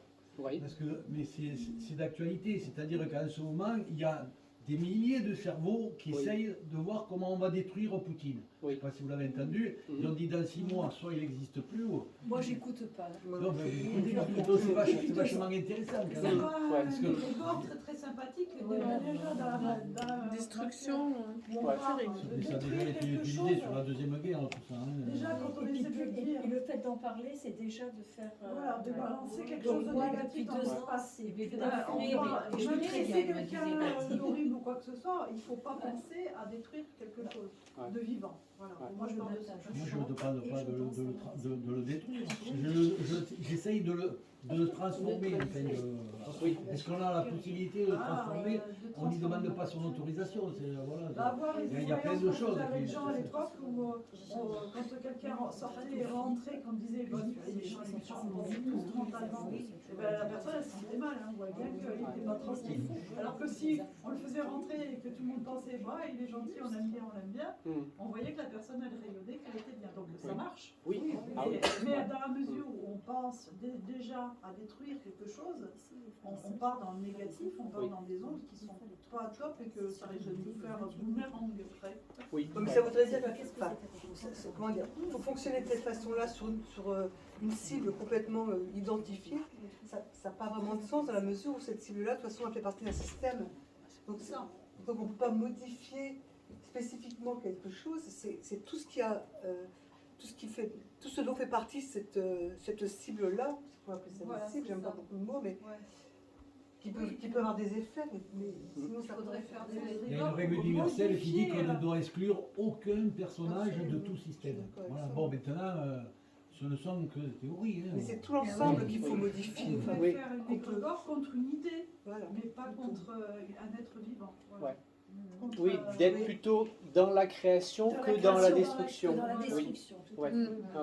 Mais alors c'est vrai que c'est ce qu'a raconté aussi Guillemin, où en fait il parlait de cette personne qui avance dans la forêt, dans la brume, et donc il y a un chemin, et alors le chemin c'est son futur, et on ne voit pas le futur derrière la brume. Est-ce que ça veut dire que derrière la brume il n'y a pas de chemin, ou est-ce que finalement le chemin il est là, ou il y a plein de chemins qui sont déjà là? Voilà, donc tout ça c'est effectivement très intéressant, et donc dans sa traduction, eh bien finalement on a des multivers qui correspondent à autant de futurs qui sont possibles, qui sont déjà tracés, et après c'est à nous de choisir, comme lorsqu'on choisit notre route avec un GPS, on nous dit qu'on va suivre un chemin, mais on va pouvoir changer d'un moment à un autre. Voilà. Et pour lui, c'est notre conscience, les consciences qui vont fonder, vont créer. Voilà. En principe, elles vont vers le chemin, normalement, qui est le plus Qui est souhaitable, vers le meilleur futur. qui est vers le meilleur pour elles. Oui. Voilà, en Oui, principe. Ouais. C'est pour ça qu'on dit qu'on crée notre réalité. Tout à- Exactement. C'est ce qu'il dit, on crée de- Exactement. Tu crées ta réalité Et on a noire, déjà vécu Ouais. le tu futur, crées ta le réalité futur est belle déjà le et passé. lumineuse, quoi. Oui, Voilà. c'est ça. Et ce qui était intéressant, c'est qu'il nous disait que, eh bien, lorsqu'on va se mettre, alors il dit, mais surtout, il ne faut pas être dans le mental pour pouvoir créer ça, mais il faut se mettre dans la conscience et dans la joie. Et moi, ça m'a fait vraiment, Ouais, ça m'a tout à parlé. fait. Je me suis dit, mais en fait, à partir du moment où on est dans un état de joie, eh bien, finalement, et qu'on fait les choses dans la joie, eh bien, on va créer ce futur parce Tout à fait. qu'on est dans le positif et on attire, et souvent c'est ce qu'on dit, on est dans le positif, on attire le positif, on est dans le négatif, on attire le négatif, voilà. Et le fait d'aller dans cette joie-là, eh bien finalement, on va vers notre meilleur futur. Parce que quand on est comme ça dans cette journée, on est ici et maintenant. Oui. Voilà. Mm. Ça, c'est la chose, quelque part, à pas oublier non plus. Voilà. Ouais. Et Avant, on- après, ça n'est pas. C'est ici et maintenant. Si je peux me permettre, Ouais. et là on peut dire je veux. Parce Oui. que dans l'éducation, on nous a appris à ne pas dire je veux, Ouais. alors que dans la création, Mhm. dans la pensée Oui. créative, c'est important de dire je veux. Mm. Mm. Mm. Tout à fait. ouais. Super. Alors, je vais essayer d'avancer un peu plus, vous parler d'autre chose, enfin de continuer, on va avancer. Alors, la clé de la guérison et de l'information, j'ai perdu un petit peu le fil. Donc, pour parler d'énergie, de champs scalaires, donc ça c'est des choses que, alors, je vous disais tout à l'heure, nos cellules communiquent en utilisant les champs scalaires. Cette communication, alors voilà, quand la communication est bloquée, eh bien en fait c'est là où on va souffrir. Et en fait il va falloir venir débloquer ces nœuds pour que notre bioénergie puisse circuler, puisse passer à travers nos différents organes, nos cellules. Et à partir du moment où on a débloqué, décongestionné ces énergies, et bien à ce moment-là, on peut être dans un meilleur état pour guérir et en tout cas pour être en meilleure forme. Voilà. Donc ça vient tout à fait dans le sens où on va venir stimuler, travailler sur les chakras, travailler sur tel ou tel organe. Et bien en fait, le but c'est de pouvoir favoriser la communication de nos cellules pour que l'énergie puisse passer tel un fleuve ou un ruisseau dans le corps et que ça puisse circuler sans encombre. Voilà. Donc, au niveau de notre énergie vitale, c'est. Alors, ce que j'ai marqué ici, voilà, on va pouvoir agir sur l'énergie vitale. Alors, on peut agir sur l'eau, sur l'alimentation, sur le vivant. Et là, en fait, je vais parler des personnes qui ont soit découvert, ou en tout cas qui ont été en lien avec cette énergie vitale, avec ces ondes scalaires. Donc, le premier, c'est Tesla. Donc il y aurait beaucoup à dire dessus, on pourrait passer beaucoup de temps. En fait, voilà, lui, son rêve, c'était la distribution de l'énergie pour tous. Il voulait de l'énergie gratuite, de l'énergie électrique. C'est lui qui a découvert l'énergie électrique alternative, parce qu'à l'époque, on n'était que sur du continu, parce que c'était beaucoup moins risqué, et puis en fait on n'est pas pensé à venir faire pulser l'énergie électrique. Et le problème c'est qu'avec la distance rapidement, si on veut faire passer de l'énergie en courant continu comme avec une pile, et bien finalement rapidement on ne peut pas aller très loin en termes de distance, alors qu'avec une énergie qui va être pulsée, là on va pouvoir aller beaucoup plus loin, on va pouvoir avoir une puissance beaucoup plus importante. Et pour lui, donc il y a rapidement un business qui s'est développé, donc il a été acteur dans ce business, et donc il s'est dit, mais il faut absolument que tout le monde puisse profiter de cette énergie, toute l'humanité puisse en profiter. C'est pas possible que on en fasse un business. Et donc lui, l'idée c'était de venir, il avait déjà découvert que la Terre était un générateur d'énergie, et il s'est dit, mais je vais aller chercher la différence de potentiel qu'on va avoir entre parce qu'il s'est aperçu que, vous voyez, on a ici une de ces, premières stations. On voit ici, on a une boule de cuivre là, qui est à 43 mètres de haut. Et en fait, il faut savoir qu'avec la différence de hauteur entre le sol où on va être dans les dans les moins, et là on va avoir une énergie, on va avoir des plus qui vont être en hauteur. Au plus, dès qu'on va mettre les deux en lien, ben, du coup on va avoir une énergie électrique. Et donc à partir, alors je vais un petit peu du mal d'expliquer ça parce que je n'ai pas trop révisé cette partie-là, mais en fait il a rapidement créé un émetteur, un récepteur, donc une antenne comme ça qui émet, une autre qui va recevoir. Là on voit ici une autre tour qui elle va pouvoir transmettre de l'énergie beaucoup plus loin. Alors, en fait l'idée c'est de fonctionner avec entre l'émetteur et le récepteur, et bien c'est la Terre qui va faire le lien. Donc ça va être soit les courants d'eau ou simplement la Terre, mais avec le courant d'eau ça évidemment ça passe mieux. Mais par contre l'énergie elle va passer dans l'air. Et en fait c'est vrai qu'on parle beaucoup d'énergie libre, mais finalement là l'énergie elle est déjà dans la Terre, et lui il va la faire transmettre d'un émetteur à un récepteur.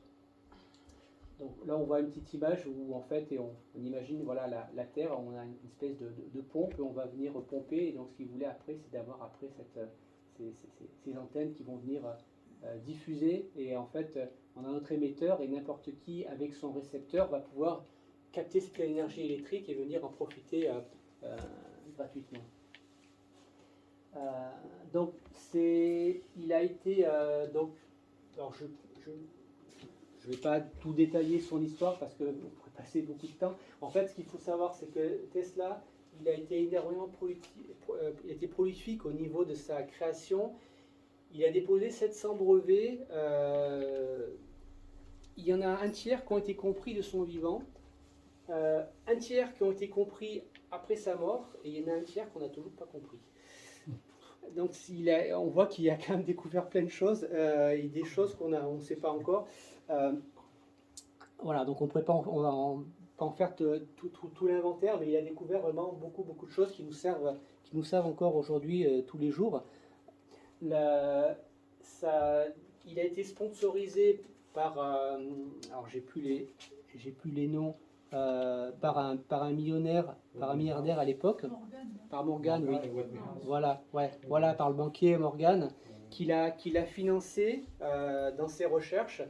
Et quand il s'est aperçu que Tesla, ce qu'il voulait, c'était mettre à disposition gratuitement l'électricité pour tout le monde, et ben il a fini par lui couper les vivres.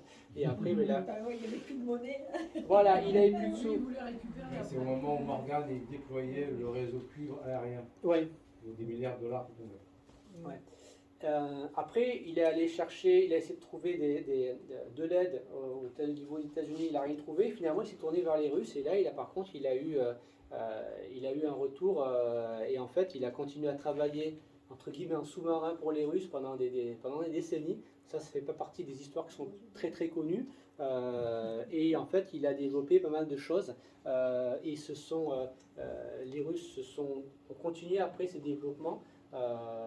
Et également au niveau militaire, voilà. Donc ça, après, il y a tout un chapitre là-dessus. Effectivement, on n'est pas trop dans le positif, hein.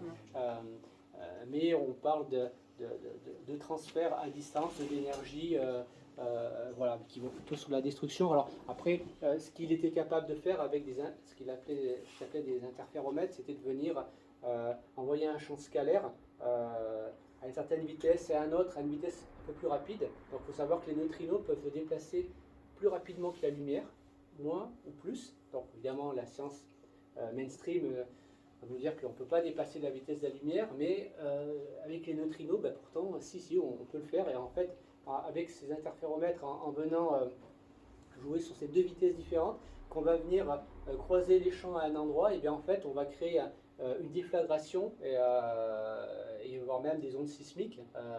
Et en fait c'est assez avec ce type d'armes, et bien on peut venir créer des tremblements de terre, on va pouvoir venir modifier le climat. Donc on va pouvoir créer des perturbations assez importantes. Ou si on voit ça dans l'eau, ben en fait on va faire bouillir l'eau instantanément. Ce qu'on raconte, c'est que pendant les années 60, il y a eu des essais militaires qui ont été faits au niveau des triangles des Bermudes, et on avait des bateaux qui coulaient, on avait des avions qui tombaient. Une des explications, ça pourrait être que il y avait des essais militaires au niveau des armes scalaires, des armes de torsion, et en fait, dans ce périmètre-là, les navires et les avions faisaient des frais. Voilà. Et en fait, il y a beaucoup d'explications. Alors, je vous recommande les livres du professeur Mel. Il y en a un qui est intéressant, qui a été traduit en français, qui s'appelle La guerre des ondes scalaires, où en fait, une de ses explications, au niveau par exemple des crop circles, et bien pour lui, beaucoup de crop circles finalement viennent des tests que faisaient les Russes pour venir envoyer des motifs sur les champs. Voilà, donc après, peut-être qu'il y a des origines extraterrestres, mais en tout cas, il y a pour lui des tests militaires d'interféromètre, et bien c'est des choses qui se font, qui sont à l'origine aussi de crop circles. Voilà, donc on a plein d'explications qu'on peut avoir derrière. Voilà, donc ça c'est la partie militaire qui est, donc je vous laisserai lire tout ça. Pourquoi les Russes ils sont quand même en avance en physique quantique? Oui. Parce que je sais que mon fils il a participé pour un financement d'un Russe qui voulait s'implanter en France avec un petit comment on appelle ça là, faire le froid. Non, pas Un climatiseur. Un climatiseur tout petit comme ça, en physique quantique. Ouais. Et ils sont arrivés avec leurs connaissances et tout ça, et ils n'ont pas réussi à avoir des fonds français. Ils voulaient s'implanter, mais la France elle a dit oh c'est quantique, c'est de la merde, on n'en peut pas. Alors qu'ils posaient ça, il n'y avait pas d'énergie, il ne fallait pas le brancher, rien du tout. Il m'a montré le truc, ça passait à travers. De l'air chaud en plein été et ça ressortait froid. J'arrivais pas à y croire. C'est incroyable, mais qu'est-ce qu'il y a là-dedans pour que ça passe? Il a fait un prototype et tu avais cette petite machine, il nous l'a montré et tout. T'as l'air chaud qui rentrait d'un côté, ça sortait froid, il n'y avait pas de branchement, il n'y avait rien. Je ne sais pas s'il y avait dedans, mais c'est impressionnant. Donc ils sont très très en avance en fait. Ça m'étonne pas. En fait, en France, on est les champions du monde de l'échec. En fait, on est super fort pour créer, mais par contre, pour le développement, généralement, on met tout très vite de côté, et c'est souvent les Américains ou les Russes qui récupèrent, mais en tout cas, c'est pas là où ça marche le mieux. On connaît l'histoire de la carte à puce, où c'était un inventeur français. L'imprimante 3D, ça a été inventé aussi par des Français, mais finalement, le CNRS, dans les années 80, a dit qu'il n'y avait absolument aucune perspective commerciale. Et en fait, du coup, le brevet a été déposé 15 jours plus tard par une entreprise qui aujourd'hui est encore leader sur le marché. Et en fait, on retrouve ça dans énormément de domaines. Où finalement, le CD aussi. Oui, le CD aussi, voilà. Mais il y a plein de choses où finalement, on n'est pas prêt à investir, on n'a pas de vision. Et ça, c'est comme ça depuis très longtemps, malheureusement. Et pourtant, il y a des très très bonnes écoles. Alors, bon, je l'en parle parce que c'est ma nièce qui est dans une école d'ingénieur à Strasbourg, mais c'est le pôle API. Donc, le pôle API, ils ont un tiers de financement français, un tiers de Suisse et un tiers d'allemand.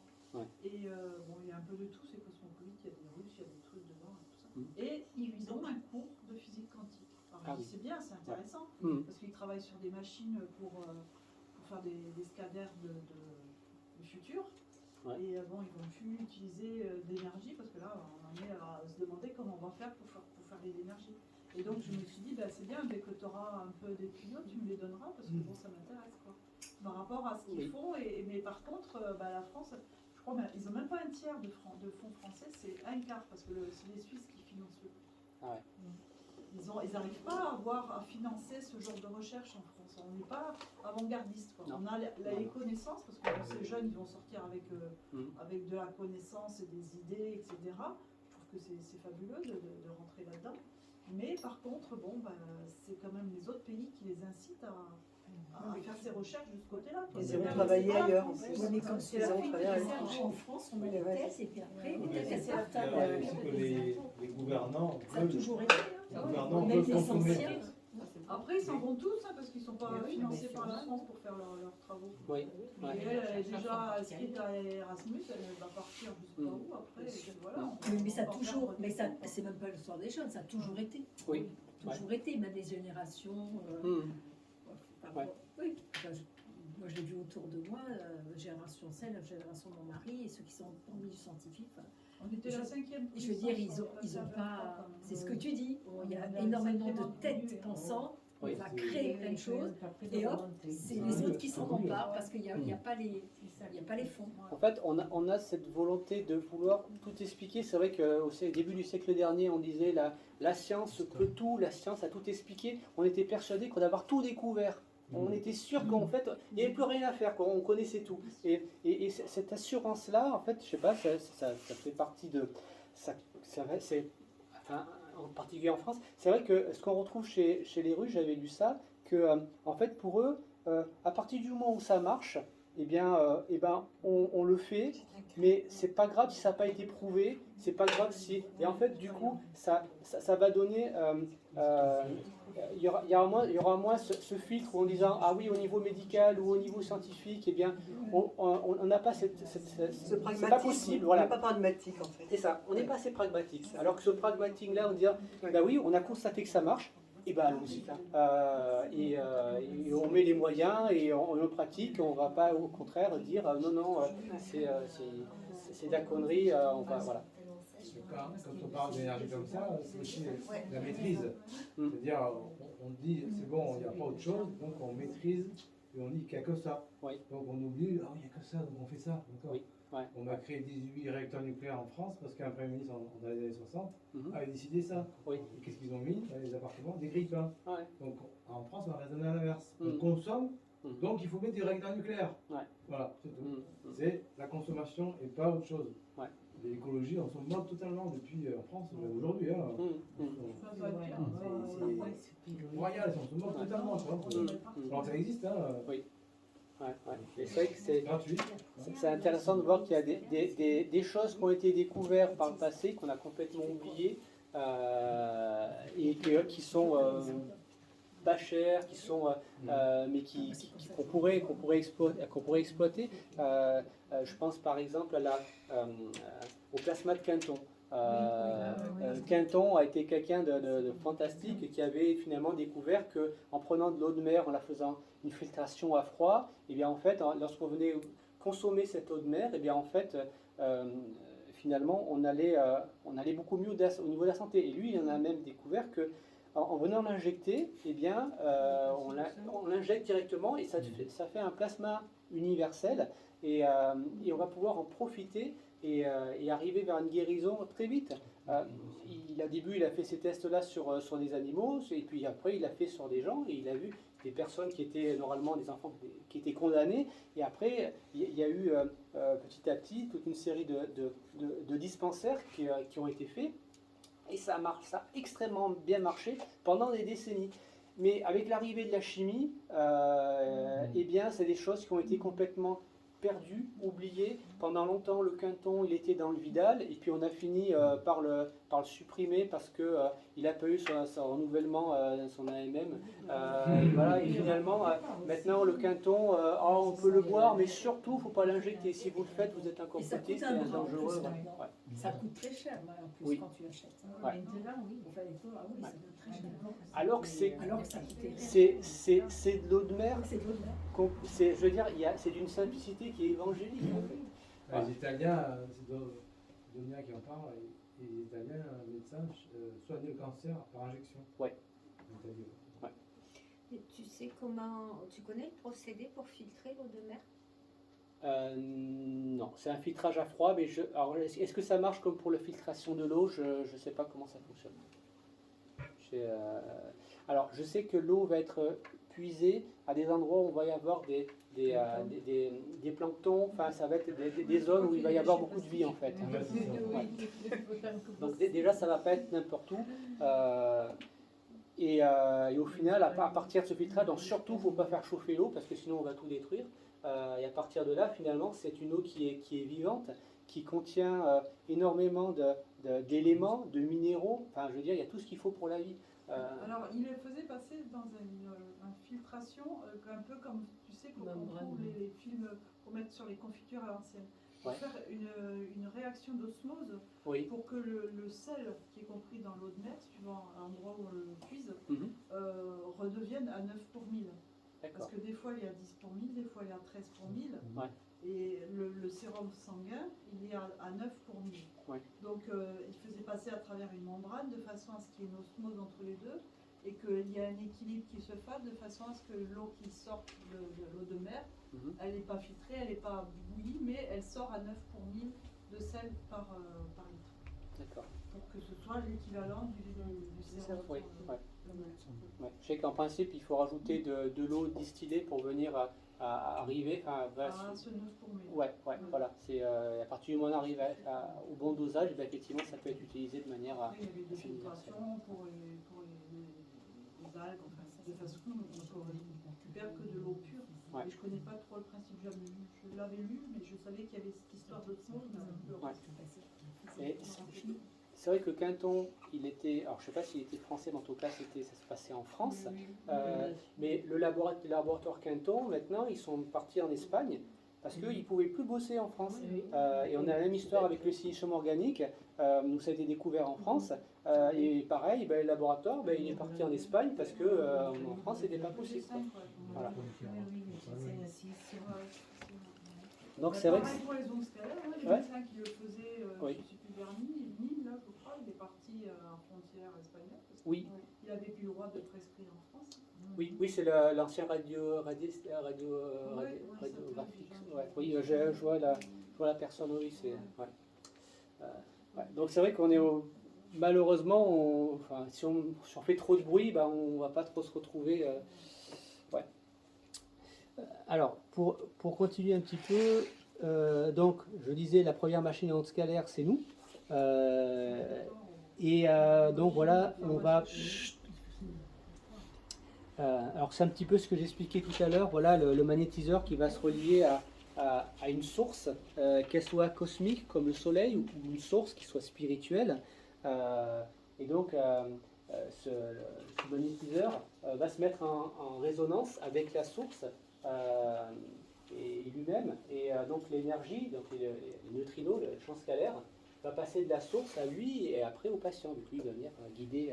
Voilà. Donc là, si on veut amener, on va dire, une explication un petit peu physique des ondes scalaires par rapport à une démarche plutôt de magnétisme, voilà, ça peut être on va retrouver ce lien-là. Mais c'est vrai qu'il il vaut mieux aller chercher la source plutôt que d'envoyer, de se vider soi-même, parce qu'après on n'aura plus rien. Voilà, donc il faut bien canaliser.